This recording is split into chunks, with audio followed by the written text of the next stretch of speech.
जाएगा कि वनराज वहां से चला जाएगा। तभी अनुपमा को चक्कर आने की वजह से वो नीचे गिर जाएगी। तभी वनराज की वे सब बातें उसे याद आने लगेगी।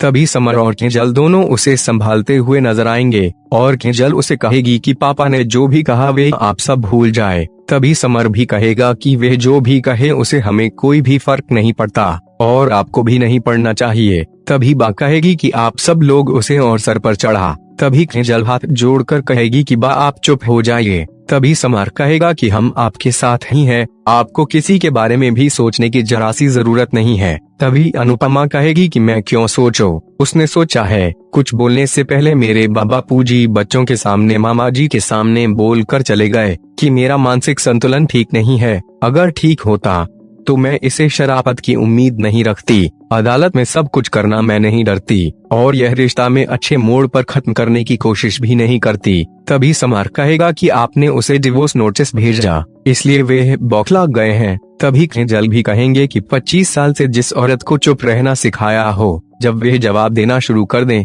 तो वे उन्हें बुरा लगेगा ही, इसलिए वे आपकी हिम्मत तोड़ना चाहते हैं। तभी अनुपमा कहेगी कि वह नहीं तोड़ पाएगा। उनको नहीं पता कि औरत के दिल को तोड़ना इतना आसान है, उतना औरत की हिम्मत तोड़ना मुश्किल है। दिल तो टूट चुका है लेकिन हिम्मत नहीं टूटेगी, कभी भी नहीं टूटेगी। तभी समर कहेगा कि आपको मिस्टर शाह को ऐसा जवाब देना है। इतना बोलते ही तोशु कहेगा कि बंद कर मम्मी को भड़काना और तू यह मत भूल कि वे हमारे पापा है। तभी समर कहेगा कि वे पापा थे लेकिन अब हमारे कुछ भी नहीं लगते हैं। मैंने तो बहुत ही पहले पापा बोलना भी छोड़ दिया था लेकिन आज से पापा मानना भी छोड़ दिया है। तभी तोशु कहेगा कि खून के रिश्ते कभी मिटते नहीं है और वे हमारे पापा है, इसलिए मैं उनके खिलाफ एक और शब्द भी नहीं सुन सकता। तभी समर कहेगा कि यह जोश कहाँ था जब मेरी मम्मी को उन्होंने अनस्टेबल कहा। तभी तोशु कहेगा कि उसने तो गुस्से में कह दिया था, गुस्से में लोग क्या क्या बोल जाते हैं। तभी समर कहेगा चोट गिरे हुई है, वे घटिया इंसान है। तभी तोशु को गुस्सा आएगा तो समर से कहेगा कि तुम्हें भी आया ना, लेकिन जब मेरी मम्मी को उसने मानसिक रूप से बीमार कहा था मुझे भी गुस्सा आया था। तोशु उसे कहेगा कि जो कुछ भी हुआ उसमें पापा की कोई भी गलती नहीं है, मम्मी की ही गलती है। वे भी जानती है कि पापा कितने गुस्से वाले हैं, तो मम्मी को डिवोर्स नोटिस भेजने की क्या जरूरत थी, क्या जरूरत थी उनके ईगो को हर्ट करने की। फिर वे अनुपमा को कहेगा कि आपने ही नोटिस का जवाब मांगा था ना, लीजिए आ गया जवाब, इस बार एक्शन आपका है, पापा ने तो सिर्फ रेप किया है। तभी समर कहेगा कि आप ऐसा बोल रहे हैं तब मुझे आपके अंदर वनराज शाह नजर आ रहा है। बाद में दोनों भाइयों के बीच में झगड़ा हो जाएगा तो वही वनराज जब घर पर पहुंच जाएगा तभी काव्या उसे कह रही होगी कि उस पर लिया नोटिस और क्या कहा। तभी वनराज कहेगा कि मैं पहले पानी पी लेता हूँ बाद में बताता हूँ। फिर कहेगा जवाब देखकर तो उसके तोते उड़ गए थे, उसकी तो शक्ल देखने लायक थी। तभी काव्या कहेगी कि फिर क्या हुआ, तो वनराज कहेगा कि फिर उसका वे वाला ड्रामा, बड़ी बड़ी बातें, अनुपमा पहले जैसे नहीं रही, अनुपमा बदल गई है। तो मैंने भी उसे कह दिया है मैं पहले जैसा नहीं रहा है, मैं भी बदल चुका है। और वे चुप नहीं बैठेगा। तभी काव्या कहेगी कि बहुत ही अच्छा किया। फिर आगे कहेगी क्या तुम्हें उस घर के बारे में भी सोचना चाहिए, वे घर अभी तुम्हारा ही है। तभी वनराज कहेगा कि वे मेरे बा और बापूजी के नाम पर ही हैं। तभी काव्या कहेगी कि अभी है, अगर वे नहीं रहे तब क्या गारंटी है कि अनुपमा तुम्हारे बा और बापूजी का ख्याल रखेगी, उसकी नियत भी बदल सकते हैं। तभी वनराज कहेगा कि ऐसा कभी नहीं होगा, अनुपमा बुरी है, बदतमीज है, लेकिन बेईमान नहीं है, वे मेरे साथ गलत कर सकती है लेकिन बापूजी और मेरे बच्चों के साथ कभी गलत नहीं करेगी। तभी काव्या कहेगी कि आज अनुपमा वही कर रही है जो हम सोच भी नहीं सकते थे। अगर यह फैमिली तुम्हारी, यह सब कुछ तुम्हारा है तो वहाँ रहने से तुम्हारा घर तो है ना। अगर वह सड़क पर आ जाएगी तो उसकी यह अकड़ एक सेकेंड में बाहर आ जाएगी। तभी वहाँ पर समर आ जाएगा और अंदर आकर कहेगा कि मेरी मम्मी के बारे में ऐसे बकवास करने की तुम्हारी हिम्मत कैसे हुई। दूसरी तरफ दिखाया जाएगा कि तोशु किंजल दोनों रूम के अंदर बातें कर रहे होंगे। तभी बाहर से अनुपमा सुन रही होगी तो वहाँ पर बा आ जाएगी और कहेगी कि सुन रही है, तेरे टूटते हुए घर की आवाज है कि तेरे आत्मसम्मान की कीमत है जो तू भी चुका रही है और हमें भी चुकानी पड़ रही है। लोग सही कहते थे, घर को जोड़ने वाली भी औरत ही होती है और तोड़ने वाले भी औरत ही होती है। अब तक तो मैं सोचती की थी कि वह मैदे की कटोरी ने हमारा घर तोड़ा है, लेकिन नहीं, मैं गलत थी, हमारा घर तो तूने तोड़ा है। तूने इसे बर्बाद किया है, वो कहकर वहाँ से चली जाएगी तो वही बापू जीबा को कह रहे होंगे कि तुमने सुना नहीं उसने क्या क्या कहा। तभी बा कहेगी कि माना कि उसने कहा वे गलत ही कहा, लेकिन उसको उकसाया किसने, बहू ने। तभी बापूजी कहेंगे कि कल को कोई मुझे उकसाएगा और बोले कि तुझे घर से निकाल दे तो गलती मेरी है या फिर उकसाने वाले की। तभी बा कहेगी कि आप हर बात मेरे पर ही क्यों लेकर आते हो। तभी बापूजी कहेंगे कि तू भी हर बात बहू पर लेकर आ जाती है। तभी बा कहेगी कि सारी फसाद की जड़ बहू ही है, उसी की जिद की वजह से दो भाइयों में दरार पड़ गई और पता नहीं आगे क्या क्या देखने को मिलेगा। दूसरी तरफ वनराज समर को कहेगा कि तू यहाँ पर क्या कर रहा है, तो समर कहेगा कि करके तो आप आए हैं, मैं तो सिर्फ जवाब देने के लिए आया हूँ। तभी वनराज उसे घर जाने के लिए कहेगा तो समर उसे एक कहेगा कि मैं मम्मी का बेटा हूँ। तभी काव्या कहेगी कि तुम यह मत भूलो कि यह मेरा घर है।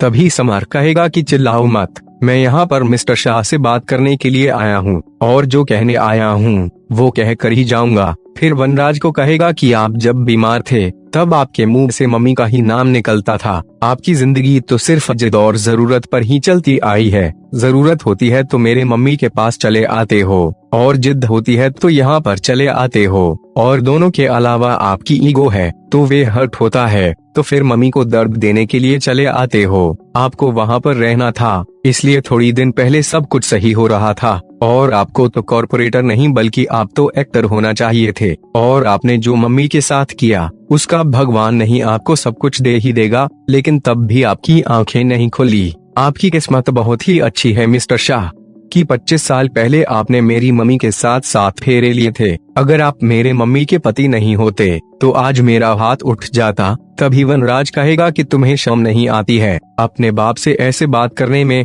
तभी समर कहेगा कि शर्म आती है आपको बाप कहने में। तभी काव्या कहेगी कि तुम मेरे घर में आकर कुछ भी बोलो और मैं सुनते ही जाओ, और तुम्हारी माँ जैसी मैं नहीं हूँ, बल्कि तुम्हारी माँ तो एक चीप घटिया और मैन्युपुलेट औरत है। तभी समर को गुस्सा आ जाएगा और काव्या पर चिल्लाएगा तो वनराज उसे मारने जाएगा तो समर उसका हाथ पकड़ लेगा। दूसरी तरफ दिखाया जाएगा कि अनुपमा बहुत ही ज्यादा रो रही होगी और घर वाले भी उसका साथ नहीं दे रहे होंगे। वे सब बातें उसे याद आ रही होगी। तभी वहाँ पर मामा जी आ जाएंगे और कहेंगे कि इसमें तुम्हारा दोष नहीं है, तुम्हारे कोई भी गलती नहीं है। ठीक है कि मैं सब कुछ भूल जाता हूँ, लेकिन मुझे तो हमेशा याद ही रहेगा कि इसमें तुम्हारी कोई भी गलती नहीं है। तभी अनुपमा कहेगी कि मामा जी समर बहुत ही गुस्से में बाहर गया है, मुझे उसके भी बहुत ही चिंता हो रही है। तभी मामा जी कहेंगे कि तू बिल्कुल भी चिंता मत कर, सुमर बहुत ही समझदार है, मैं उसे फोन करता हूँ और पता लगाता हूँ कि कहाँ पर है। तभी अनुपमा खुद से कह रही होगी कि वो गुस्से में आकर कोई गलत कदम ना उठा ले। दूसरी तरफ समर वनराज को कह रहा होगा कि अगर बेटा गलती करे तो बाप को हाथ उठाने का पूरा हक है, लेकिन अगर गलती बाप की हो तो बेटे को क्या करना चाहिए। और आप मेरे मम्मी के पति है, इसलिए मैं आप पर हाथ तो नहीं उठा सकता हूँ, लेकिन उठा हुआ है तो जरूर रोक सकता हूँ। अगर यह हाथ मेरे मम्मी पर उठाया तो मैं उसे तोड़ भी सकता हूँ। तभी काव्या कहेगी कि वह एक इशारे पर यहाँ पर आ गया और तुम अपनी माँ की सारी बातें मानते हो ना, तो यह बात भी मान लो और मुझ पर हाथ उठाओ। तभी वनराज काव्या को चुप रहने के लिए बोलेगा तो वही काव्या समर को गुस्सा दिलवा रही होगी। तभी समर को गुस्सा आ जाएगा और वे हाथ उठाने जाएगा, लेकिन वे हाथ तो नहीं उठाएगा, लेकिन वहाँ टेबल होगा वह नीचे गिरा देगा। फिर कहेगा कि मेरा गुस्सा मेरी मम्मी की दी हुई परवरिश पर भारी नहीं पड़ सकता, तो तुम चाहे मुझे कितना भी उकसा लो, मैं किसी औरत पर हाथ नहीं उठा सकता हूँ, क्योंकि मैं तुम्हारे बॉयफ्रेंड जैसा नहीं हूँ। वो कहकर समर वहाँ से चला जाएगा तो काव्या वनराज को कह रही होगी तो वनराज कहेगा कि मैंने देखा जो उसने किया और जो तुमने भी किया, उसने तो कुछ भी नहीं किया, लेकिन तुमने करवाया है। फिर रूम में चला जाएगा। तभी काव्या उसे कहेगी कि अगर तुमने कुछ भी नहीं किया तुम्हें भी अपनी हद पार कर जाऊंगी, इसलिए तुम अभी बाहर निकलो, फिर जो होगा उसकी जिम्मेदार सिर्फ तुम होगे। तो वनराज बाहर ही नहीं निकलेगा तो काव्या पुलिस स्टेशन फोन करके समर के खिलाफ कंप्लेन रजिस्टर करवा देगी। फिर वे खुद से कह रही होगी कि बहुत हो गया अनुपमा, अब काव्या की बारी है। तभी आज का एपिसोड खत्म हो जाता है। कल के एपिसोड में दिखाया जाएगा कि पुलिस वाले घर पर आएंगे और कहेंगे कि समर शाह के नाम पर कंप्लेन रजिस्टर हुई है और मिस काव्या गांधी का कहना है कि तुमने उन पर हाथ उठाने की कोशिश की है और वहां पर तोड़फोड़ भी की। तो वही अनुपमा खुद से कह रही होगी कि तुमने बहुत ही बड़ी गलती कर दी काव्या। फिर वहां जाकर कहेगी कि मैंने तुम्हारे भले के लिए कहा था बच्चों से उनकी खुशियों से दूर रहना। फिर वह वनराज को कहेगी कि जितने वकील को फोन करना है कर लीजिए, जितने भगवान को याद करना है कर लीजिए, लेकिन एक बात याद रखिए, एक माँ अपने पर आती है ना तो भगवान भी नहीं बचा पाता।